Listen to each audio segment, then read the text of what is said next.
স্বল্প খরচে উন্নয়নের কৌশল বের করতে প্রকৌশলীদের প্রতি প্রধানমন্ত্রীর আহ্বান। আইইবির কনভেনশন উদ্বোধন। নগর আধুনিকায়নে ৩ পর্যায়ের পরিকল্পনা। মেয়র আতিকের প্রয়াত আনিসুল হকের অসমাপ্ত কাজ সম্পন্নের উপর গুরুত্ব আরোপ। ডাকসু নির্বাচনে আচরণবিধি লঙ্ঘনের অভিযোগ, বাতিল হওয়া মনোনয়ন ফিরে পেয়েছেন ১১ প্রার্থী। পুরান ঢাকা টাস্ক ফোর্সের অভিযান, বেশ কয়েকটি স্থাপনা সিলগালা, গ্যাস বিদ্যুৎ পানি সংযোগ বিচ্ছিন্ন। ভারতীয় পাইলট অভিনন্দনকে ফিরিয়ে দেয়া নিয়ে কূটনৈতিক বাকযুদ্ধ, নতুন করে কাশ্মীর সীমান্তে গোলাগুলির অভিযোগ।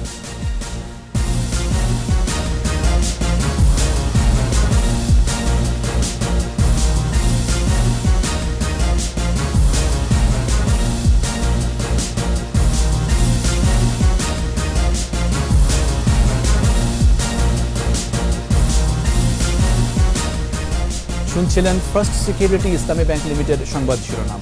আমন্ত্রণ জানাচ্ছি সন্ধ্যা ৭টার ২১ সংবাদে। আপনাদের সাথে আছি আমি জাবের হোসেন এবং আমি রাহিমা রাহি। এছাড়া সংবাদে আরো থাকছে। ঐতিহাসিক পতাকা উত্তোলন দিবস আজ, শুরু হয় মুক্তি পাগল বাঙালির সশস্ত্র সংগ্রামের প্রস্তুতি।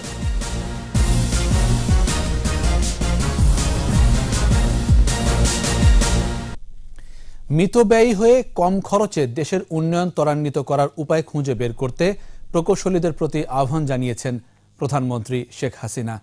উন্নয়ন নিশ্চিত করতে বিশেষ পরিকল্পনা নেয়ার জন্য প্রকৌশলীদের প্রতি আহ্বান জানিয়েছেন প্রধানমন্ত্রী।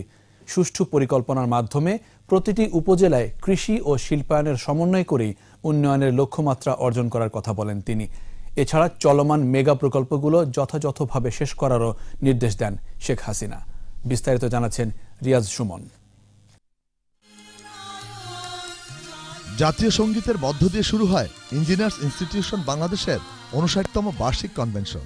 দেশের বিভিন্ন সরকারি ও বেসরকারি প্রতিষ্ঠানের প্রকৌশলীদের ৩ দিনব্যাপী এই মিলন মেলার উদ্বোধনী অনুষ্ঠানে যোগ দেন প্রধানমন্ত্রী শেখ হাসিনা। অনুষ্ঠানের শুরুতে প্রকৌশল খাতে বিশেষ অবদানের জন্য ৩ জন প্রকৌশলী এবং শ্রেষ্ঠ কেন্দ্র, উপকেন্দ্র ও ওভারসিজ শাখায় আইইবি স্বর্ণপদক ২০১৮ তুলে দেন প্রধানমন্ত্রী। এছাড়া ডিগ্রি প্রদান করেন সরকার প্রধান। এ সময় শেখ হাসিনা স্বাধীনতার পর জাতির জনক বঙ্গবন্ধু শেখ মুজিবুর রহমানের নেতৃত্বে দেশ পুনর্গঠনে প্রকৌশলীদের বিশেষ ভূমিকার কথা স্মরণ করেন।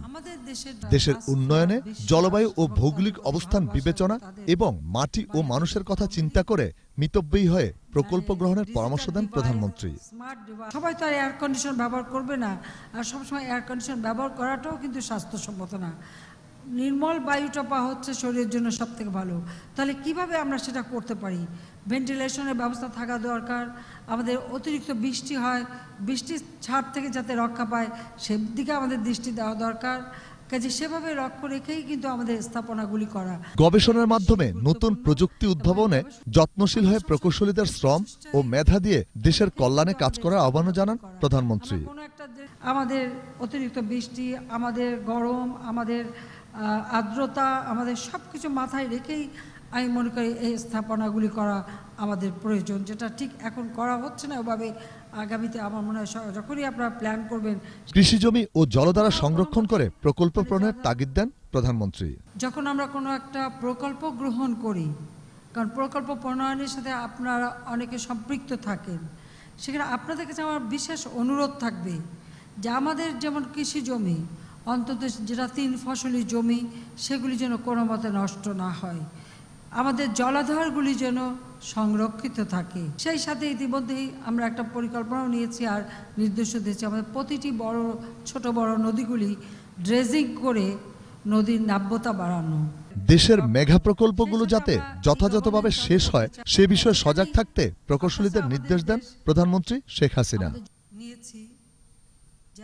জুবায়ের, ২১ টেলিভিশন, ঢাকা।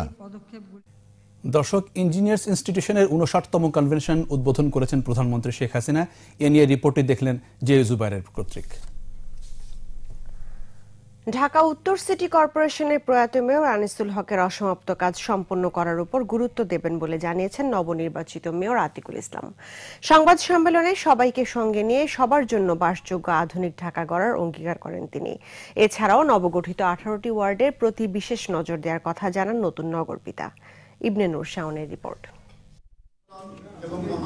নির্বাচিত হওয়ার পর প্রথম আনুষ্ঠানিক ব্রিফিংয়ে সাংবাদিকদের মুখোমুখি হন ঢাকা উত্তর সিটি কর্পোরেশনের মেয়র আতিকুল ইসলাম। মূলত স্বল্প, মধ্যম ও দীর্ঘমেয়াদী উন্নয়নের বিষয়টি মাথায় নিয়ে পরিকল্পনার কথা বলেন তিনি। মেয়র হিসাবে মেয়াদ মাত্র 1 বছর, সেজন্য পরিচ্ছন্নতা ও প্রযুক্তি সহ মোট 9টি বিষয়কে প্রাধান্য দিয়ে কাজ করার কথা জানান নতুন নগরপিতা। ঢাকা উত্তরকে আলোকিত ঢাকায় পরিণত করা, 1, 2 পরিবেশ দূষণ রোধ করা, 3 মাননীয় প্রধানমন্ত্রীর ডিজিটাল প্রযুক্তির মাধ্যমে নগর অ্যাপকে সক্রিয় করা, সকল প্রকার কর ও সকল লেনদেন ডিজিটাইজ ও অটোমেশন করা, বৃক্ষরোপণ, নগর বনায়ন ও নগর কৃষির বিস্তার ও বিকাশ, এলাকার মহল্লায় উন্মুক্ত পার্ক ও খেলার মাঠ গড়ে একটি সবুজ ঢাকা গড়ে তোলা, ফুটপাত মুক্ত নগরীর সৌন্দর্য বর্ধন সহ সব কাজে প্রয়াত মেয়র আনিসুল হকের দেখানো পথেই হাঁটতে চান বলে জানান আতিকুল ইসলাম। সড়ক নিরাপত্তা ও পরিবহন খাতে শৃঙ্খলা ফিরিয়ে আনা, নতুন অন্তর্ভুক্ত এলাকার উন্নয়ন পরিকল্পনা, প্রয়াত মেয়র আনিসুল হকের শুরু করা কাজগুলোকে সম্পন্ন করায় সর্বাত্মক প্রচেষ্টা গ্রহণ করা। ভোটে মানুষের উপস্থিতি কম ছিল কিনা এমন প্রশ্নের জবাবে তিনি বলেন, নির্বাচন সুষ্ঠু হয়েছে, এটিই বড় কথা। করতে থাকবো জনগণকে নিয়ে, সবাইকে নিয়ে। বারবার যেটা বলতে চাচ্ছি যে এই শহরটিতে আপনি যেরকম থাকেন আমরাও সেভাবে থাকি এবং সবাই মিলে সবার ঢাকা, সবাইকে নিয়ে একসাথে কাজ করবো ইনশাল্লাহ। সবাইকে নিজ নিজ নাগরিক দায়িত্ব সম্পর্কে আরও সচেতন হওয়ার আহ্বান জানান আতিকুল ইসলাম। সবাই এগিয়ে আসবেন একসাথে। ইবনে নূর শাওন, 21 টেলিভিশন, ঢাকা। বিএনপির জন্য কোনো নির্বাচন থেমে থাকবে না বলে মন্তব্য করেছেন সড়ক পরিবহন ও সেতুমন্ত্রী ওবায়দুল কাদের। ঢাকা উত্তর সিটিতে জাতীয় পার্টি যোগ্য প্রার্থী দিতে না পারায় নির্বাচনের শক্ত প্রতিদ্বন্দ্বিতা হয়নি বলেও মন্তব্য করেন তিনি। এদিকে ঢাকায় 2 সিটিতে ভোটারদের উপস্থিতি সন্তোষজনক ছিল বলে জানিয়েছেন তথ্যমন্ত্রী। স্মৃতিমণ্ডলের রিপোর্ট। রাজধানীর ধানমন্ডিতে আওয়ামী লীগ সভাপতির কার্যালয়ে দুপুরে সংবাদ সম্মেলন করেন ওবায়দুল কাদের। এ সময় তিনি বলেন, বিএনপি যেভাবে একের পর এক নির্বাচন বয়কট শুরু করেছে তাতে আগামী জাতীয় নির্বাচনে তাদের অবস্থা আরো খারাপ হবে। নির্বাচন থেকে দূরে সরে যাওয়া গণতান্ত্রিক পথ নয়। তাদের বিধ্বংসী রাজনীতি আরেক ধাপে গিয়ে এই নির্বাচনের মধ্য দিয়ে ছদ্মবেশী বিধ্বংসী যে রাজনীতি তারা করে, সেই বিধ্বংসী রাজনীতি ধ্বংসের পথে আরেক ধাপ এগিয়ে। উপজেলা নির্বাচন জমজমাট হবে বলে আশা প্রকাশ করেন ওবায়দুল কাদের। যারা এইসব অপবাদ দেন তাদেরকে সরেজমিনে গিয়ে উপজেলা নির্বাচন দেখতে বলুন, তারপর তাদের এই ধারণা কত অমূলক, অলিক সেটা প্রমাণ।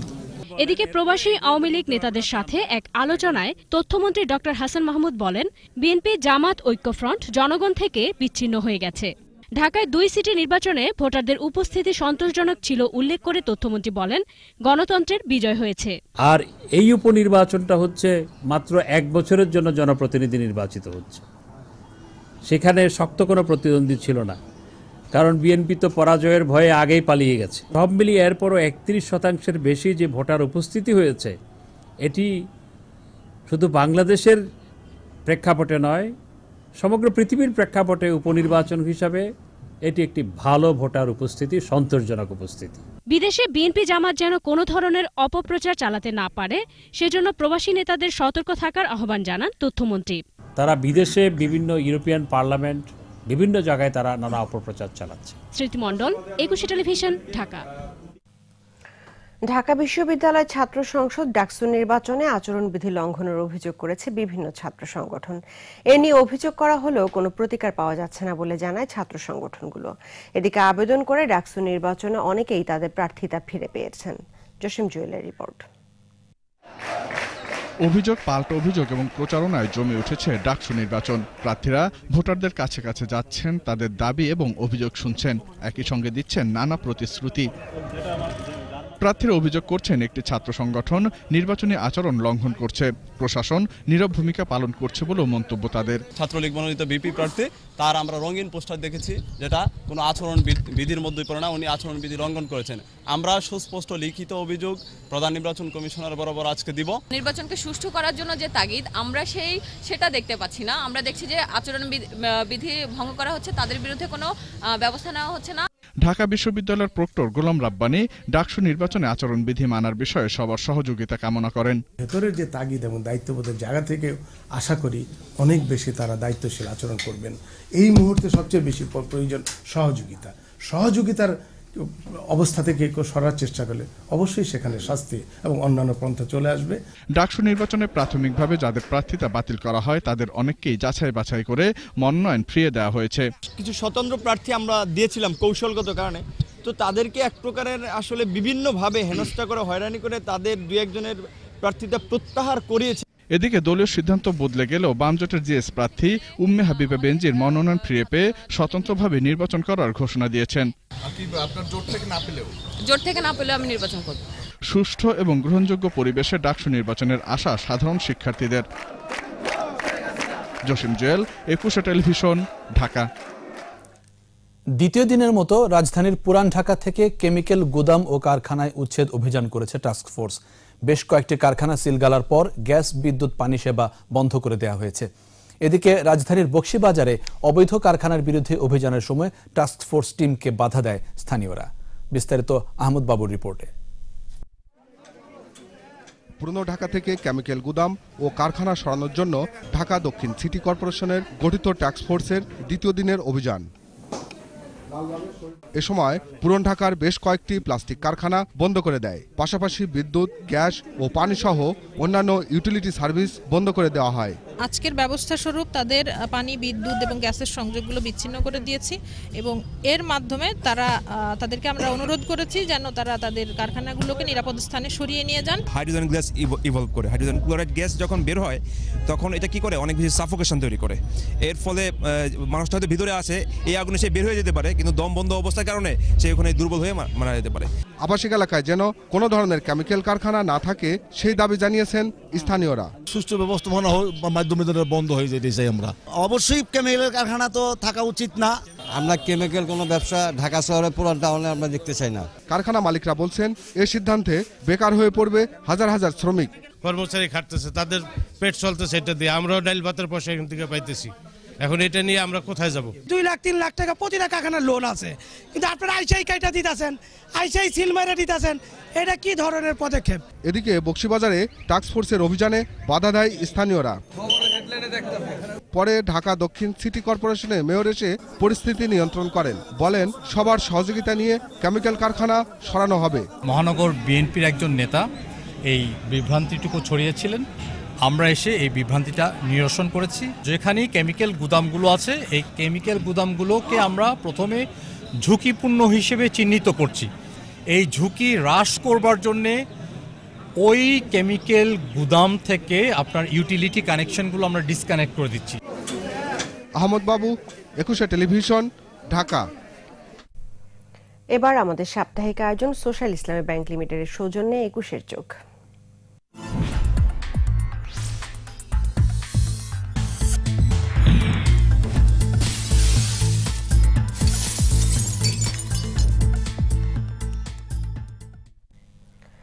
পুরান ঢাকায় বিভিন্ন সময়ে রাসায়নিকের আগুনে প্রায় 200 মানুষের মৃত্যু হলেও ঘুম ভাঙেনি কারো।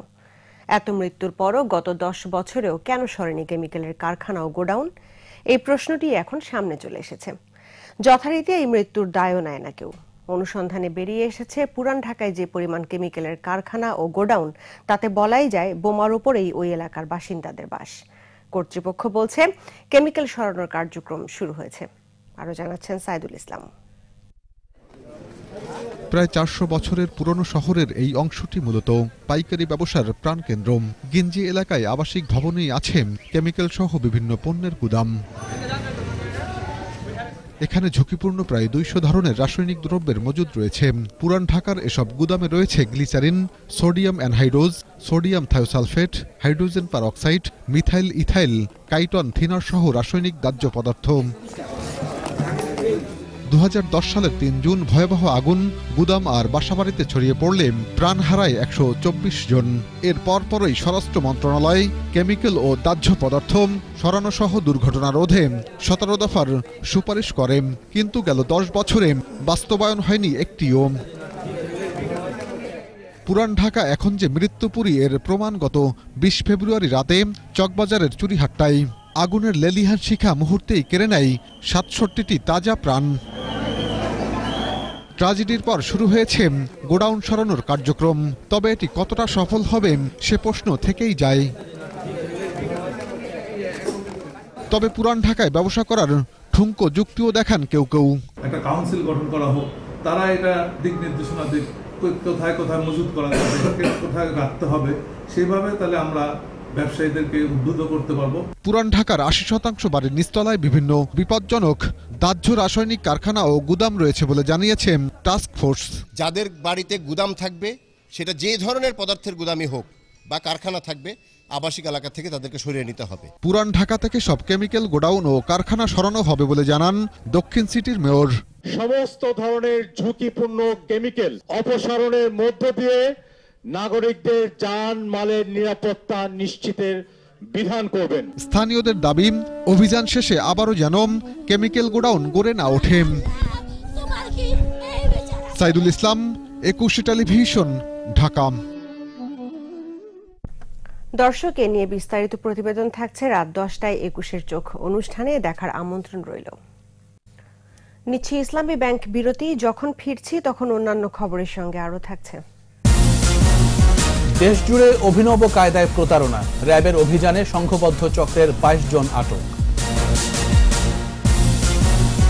সিরাজগঞ্জের 8 উপজেলায় চেয়ারম্যান প্রার্থী 18 জন, চলছে প্রচার, দিচ্ছেন নানা প্রতিশ্রুতি।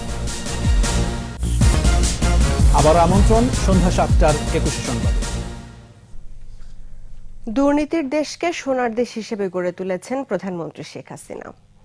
সকালে বঙ্গবন্ধু আন্তর্জাতিক সম্মেলন কেন্দ্রে সময়ের আলো পত্রিকার উদ্বোধনী অনুষ্ঠানে স্বরাষ্ট্রমন্ত্রী আসাদুজ্জামান খান কামাল এই কথা বলেন।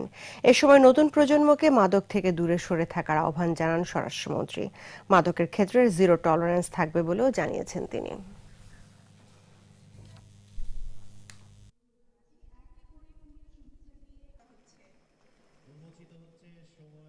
দুর্নীতির দেশকে আজকে একটা সম্ভাবনায় দেশে পরিণত করেছে। নতুন প্রজন্মকে এই মাদক থেকে আমরা দূরে সরিয়ে রাখতে পারি। আজকে মাননীয় প্রধানমন্ত্রী জিরো টলারেন্সের কথা বলেছেন। আমরা মাদক আইন আমরা যথোপযুক্ত করেছি। বছরে $15 বিলিয়ন পাঠালেও দেশে বিনিয়োগের নানা সীমাবদ্ধতা আছে বলে মনে করেন প্রবাসী বাংলাদেশিরা।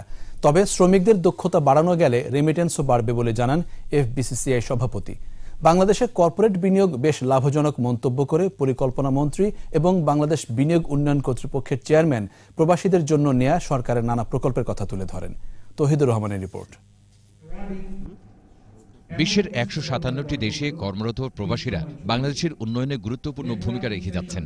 প্রবাসীদের টাকা আনতে বিশেষ ভূমিকা রাখায় 10টি আর্থিক প্রতিষ্ঠানকে সম্মাননা জানানো হয়। রাজধানীর একটি হোটেলে সেন্টার ফর এনআরবির এই আয়োজন।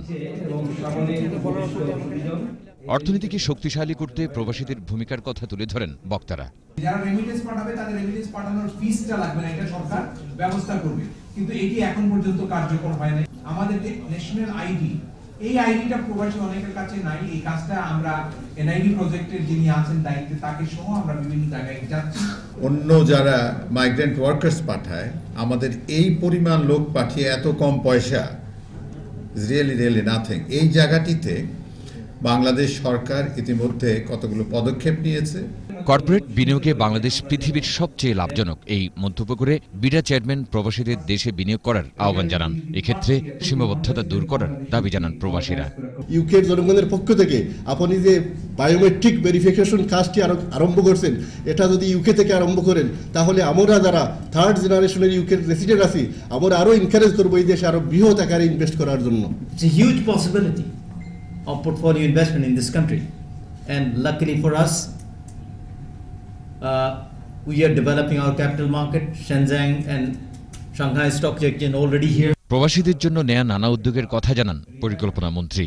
আমাদের দৃষ্টি সব সময় থাকবে আমাদের এই সকল ভাই বোনদের প্রতি যারা আমাদের অর্থনৈতিক মুক্তিতে বিশাল অবদান রাখছে। তৌহিদুর রহমান, 21 টেলিভিশন, ঢাকা। অভিনব প্রতারণার মাধ্যমে টাকা হাতিয়ে নেওয়া চক্রের সক্রিয় 22 জনকে গ্রেফতার করেছে র্যাব। শুক্রবার রাতে রাজধানীর বিভিন্ন এলাকায় অভিযান চালিয়ে তাদের আটক করা হয়। সে সময় তাদের কাছ থেকে প্রতারণার কাজে ব্যবহৃত বিভিন্ন নথিপত্র ও সরঞ্জামাদি উদ্ধার করেছে র্যাব। রাসেল খানের রিপোর্ট।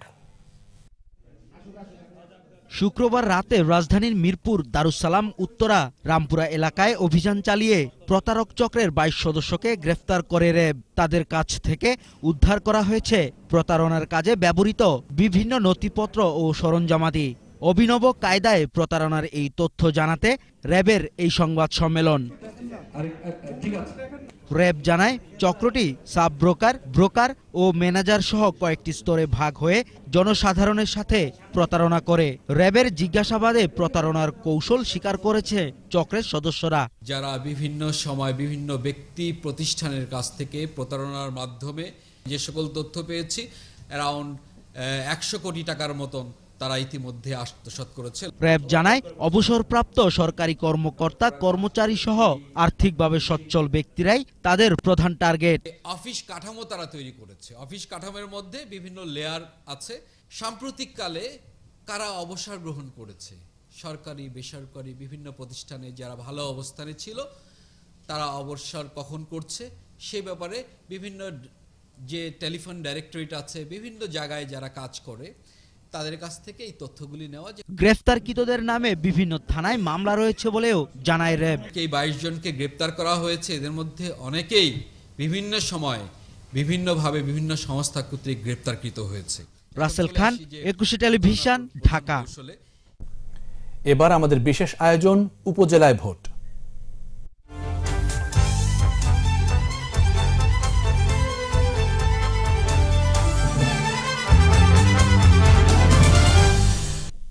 সিরাজগঞ্জের 8 উপজেলায় নির্বাচন 10 মার্চ। নির্বাচনকে কেন্দ্র করে সরগরম হাটবাজার ও পাড়া মহল্লা। চলছে প্রচারণা। ভোটারদের মন জয় করতে প্রার্থীরা দিচ্ছেন নানা প্রতিশ্রুতি, আর যোগ্য প্রার্থী নির্বাচনে ভোটাররাও করছেন নানা হিসেব নিকেশ। সিরাজগঞ্জ প্রতিনিধি স্বপন মির্জার রিপোর্ট, জানাচ্ছেন সমর ইসলাম। কৃষি ও তাঁত শিল্প প্রধান এলাকা সিরাজগঞ্জের 8 উপজেলায় আওয়ামী লীগ, জাতীয় পার্টি ও স্বতন্ত্র সহ চেয়ারম্যান পদে 18 জন প্রার্থী প্রতিদ্বন্দ্বিতা করছেন। ভাইস চেয়ারম্যান পদে 32 জন এবং নারী ভাইস চেয়ারম্যান পদে 21 জন প্রার্থী লড়ছেন।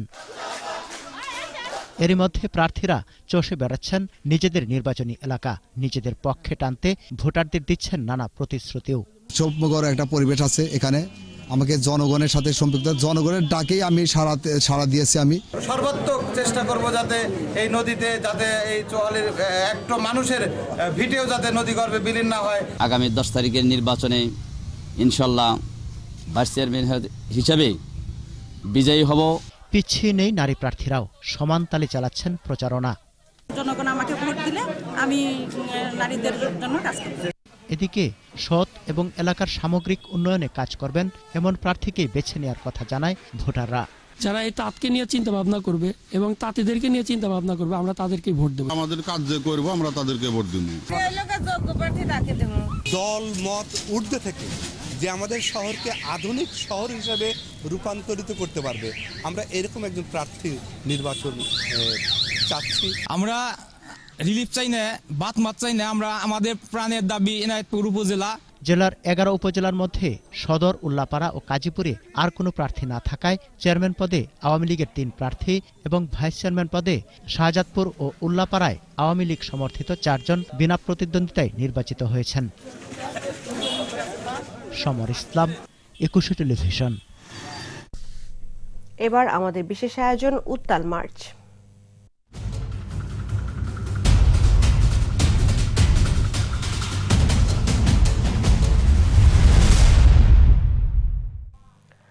দোসরা মার্চ 1971 ঢাকা বিশ্ববিদ্যালয়ের কলা ভবনের সামনে উত্তোলন করা হয় মানচিত্র খচিত স্বাধীন বাংলাদেশের পতাকা। কারফিউ ভেঙে ছাত্র জনতা যোগ দেয় কলা ভবনের সমাবেশে। সেখানে ডাকসু নেতারা উত্তোলন করেন স্বাধীন বাংলার পতাকা। মুক্তিপাগল বাঙালি প্রস্তুতি নিতে থাকে সশস্ত্র সংগ্রামের। আরো জানাচ্ছেন মোহাম্মদ নুরুন নবী। 1 মার্চ গণপরিষদের অধিবেশন স্থগিত করে ইয়াহিয়া খান। বিক্ষোভে উত্তাল হয়ে ওঠে ঢাকা সহ গোটা বাংলা। জারি করা হয় কারফিউ। বঙ্গবন্ধুর নির্দেশনায় চলছিল সবকিছুই। রেল ট্রেন কখন চলবে না করবে, সরকারি অফিস আদালত সব উনার। তার তো প্যারালাল একটা গভর্নমেন্ট, পাকিস্তান গভর্নমেন্টের প্যারালাল আর একটা গভর্নমেন্ট শেখ মুজিবুর নেতৃত্বে 32 নম্বর থেকে চলতেছিল। মুক্তির আকাঙ্ক্ষায় উদ্বেলিত ছাত্র সমাজ সহ বাংলার জনতা। এরই মধ্যে কারফিউ ভেঙে ঢাকা বিশ্ববিদ্যালয়ের কলাভবনে ঐতিহাসিক বটতলায় জড়ো হয় ছাত্র জনতা। বক্তৃতা করেন ডাকসু নেতারা। এরই এক পর্যায়ে মানচিত্র খচিত স্বাধীন বাংলার পতাকা উত্তোলন করেন ডাকসুর ভিপি আসম আব্দুর রব। জয় বাংলা স্লোগানে প্রকম্পিত হয় ঢাকা বিশ্ববিদ্যালয় ক্যাম্পাস। সিরাজুল আলম খানের নির্দেশে ছাত্রলীগের সাধারণ সম্পাদক শেখ জাহিদ একটা বড় বাঁশের হাতার মধ্যে এই স্বাধীন বাংলার পতাকাটা নিয়ে আমার হাতে দিলেন। যেই মাত্র পতাকাটা তুলে ধরলাম, তখন একজন কর্মী লাফ দিয়ে 10 ফিট উপর থেকে জাম্প করে পড়ে সেন্সলেস হয়ে যাচ্ছে। স্লোগান উঠতেছে, বীর বাঙালি অস্ত্র ধরো, বাংলাদেশ স্বাধীন করো। দুনিয়ার কারো কথা মনে ছিল না। এই অনুভূতি, এই আকুতি, এই বিশ্বাস, এই ডিটারমিনেশন কিভাবে কোত্থেকে এসেছে, এই শক্তি সাহস আমরা ভেবে পাই না। শিবনারায়ণ দাস তার নিপুণ হাতের পতাকাটিও নকশা করেছিলেন। পরে এই পতাকাটি বঙ্গবন্ধুর নিজ হাতে উড়িয়েছিলেন ধানমন্ডির বাসভবনে।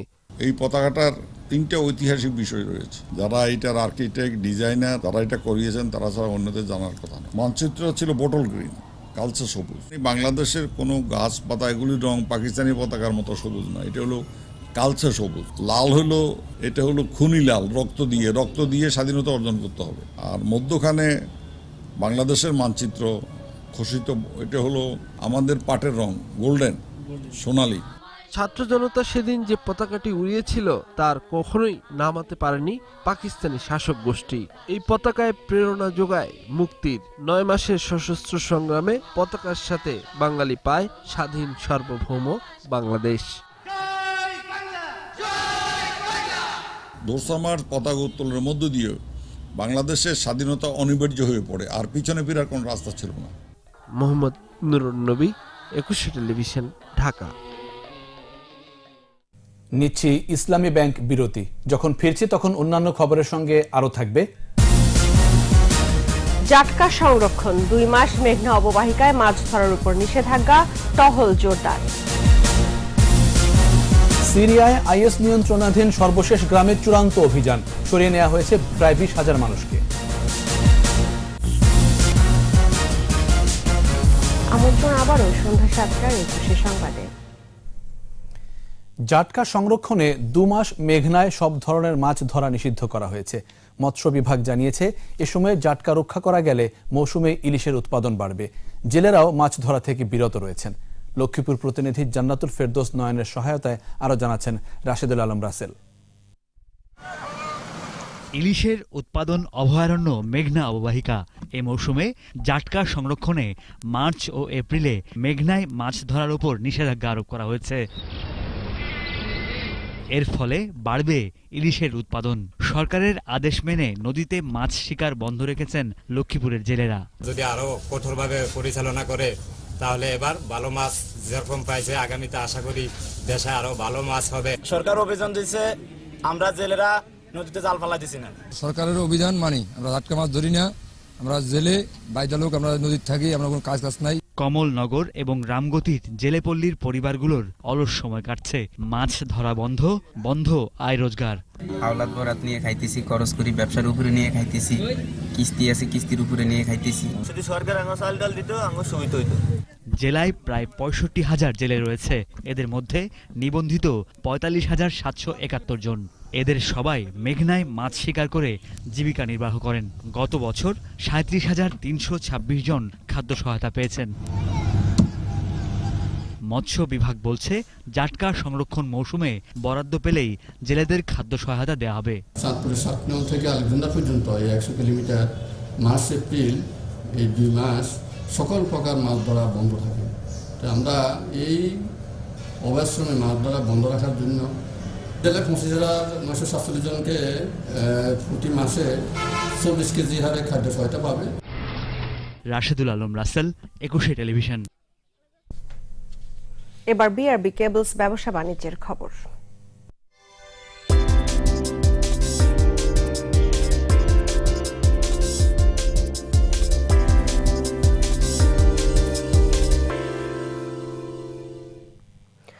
ইংলিশ স্পিকিং ইউনিয়ন বাংলাদেশের উদ্যোগে বার্ষিক আন্তর্জাতিক পাবলিক ইংলিশ স্পিকিং প্রতিযোগিতা 2019 অনুষ্ঠিত হয়েছে।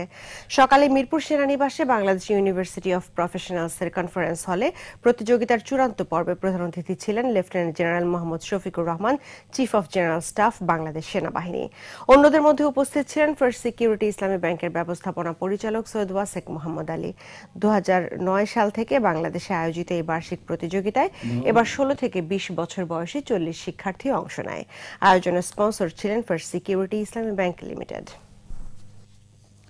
প্রযুক্তিগত উদ্ভাবনকে কাজে লাগিয়ে মানি লন্ডারিং ও সন্ত্রাসে অর্থায়ন প্রতিরোধে আরও কার্যকর প্রয়োগ নিশ্চিত করতে কর্মশালা করেছে bKash. Bangladesh financial intelligence unit BFIU ও বাংলাদেশ ব্যাংকের সহযোগিতায় এই কর্মশালার আয়োজন করে মোবাইল ফাইন্যান্সিয়াল সেবাদানকারী প্রতিষ্ঠান বিকাশ। প্রধান অতিথি ছিলেন BFIU এর প্রধান আবু হেনা মোহাম্মদ রাজি হাসান। অনুষ্ঠানে মূল প্রবন্ধ উপস্থাপন করেন BFIU এর জয়েন্ট ডিরেক্টর মাসুদ রানা। বিকাশ, বাংলাদেশ ব্যাংক, ব্র্যাক ব্যাংক এবং অন্যান্য ব্যাংকের 125 জন কর্মকর্তা দিনব্যাপী কর্মশালায় অংশ নেন।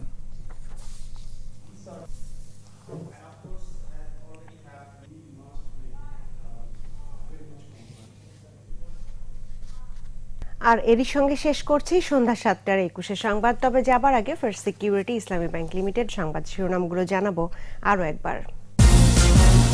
স্বল্প খরচে উন্নয়নের কৌশল বের করতে প্রকৌশলীদের প্রতি প্রধানমন্ত্রীর আহ্বান, IEBর কনভেনশন উদ্বোধন। নগর আধুনিকায়নে 3 পর্যায়ের পরিকল্পনা, মেয়র আতিকের প্রয়াত আনিসুল হকের অসমাপ্ত কাজ সম্পন্নের উপর গুরুত্ব আরোপ। ডাকসু নির্বাচনে আচরণবিধি লঙ্ঘনের অভিযোগ, বাতিল হওয়া মনোনয়ন ফিরে পেয়েছেন 11 প্রার্থী। পুরান ঢাকায় টাস্ক ফোর্সের অভিযান, বেশ কয়েকটি স্থাপনা সিলগালা, গ্যাস, বিদ্যুৎ, পানি সংযোগ বিচ্ছিন্ন। ভারতীয় পাইলট অভিনন্দনকে ফিরিয়ে দেয়া নিয়ে কূটনৈতিক বাকযুদ্ধ, নতুন করে কাশ্মীর সীমান্তে গোলাগুলির অভিযোগ।